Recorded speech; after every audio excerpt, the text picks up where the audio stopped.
દરેક નીતિની સામે કાયદાની રીતે ઊભો રહેતો SSK ન્યૂઝ ચેનલ। યુક્રેન અને રશિયા વચ્ચે ચાલી રહેલ યુદ્ધમાં રશિયા ગયેલા સુરતના હેમિલનો મોત નીપજ્યું હતું, જે હેમિલનો પાર્થિવ દેહ સુરત પહોંચ્યો હતો તો વેલેન્ઝાના ઉમરામાં અંતિમ વિધિ કરાશે। રશિયા અને યુક્રેન વચ્ચે ચાલી રહેલ યુદ્ધમાં રશિયા ખાતે ગયેલા સુરતના હેમિલ માંગુકિયાનું યુક્રેનના મિસાઇલ હુમલામાં મોત નીપજ્યું હતું। હેમિલ માંગુકિયાનો પાર્થિવ દેહ 25 દિવસ બાદ 16મી માર્ચે દિલ્હી આવ્યા બાદ ત્યાંથી ઇન્ડિગો ફ્લાઇટમાં શનિવારે સવારે સુરત એરપોર્ટ પર પહોંચ્યો હતો।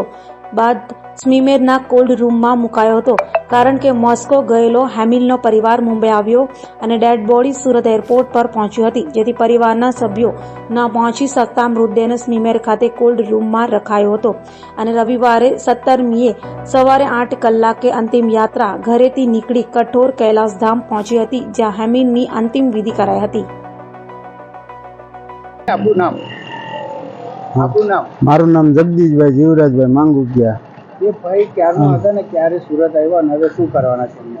હવે સુરત અહીંયા અમને 2 વાગે એરપોર્ટ ઉપર એની ડેડ બોડી મળી ગઈ છે, ત્યાંથી અમે અહીંયા સિમેરમાં લાવી અત્યારે મૂકી દીધી। એના પપ્પાને ત્યાંથી યુક્રેનથી નીકળી ગયા છે, રશિયાથી। એ અહીંયા આવે એટલે અમારે કાલે એની અંતિમ વિધિ યાત્રા કાઢવાની છે સવારે। એના પપ્પાને કંઈક જાણ છે ક્યાં પહોંચ્યા છે? એના પપ્પા હારે ફોનમાં વાતચીત થઈ ગઈ છે, એ લોકો મુંબઈ પહોંચી ગયા છે। મુંબઈથી ટ્રેનમાં 5 વાગ્યાનો ટાઈમ છે, એટલે 9 વાગ્યા સુરત 9 થી 9:30 આસપાસ પહોંચી જશે। એના ઘરમાં કોણ કોણ છે અહીંયા? એના મમ્મી પપ્પા 2 ભાઈ છે, એ બહાર છે। એટલે બધા આવે છે?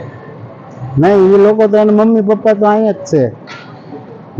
એટલે ખાલી પપ્પા આવે છે ત્યાં? હા, એના પપ્પા।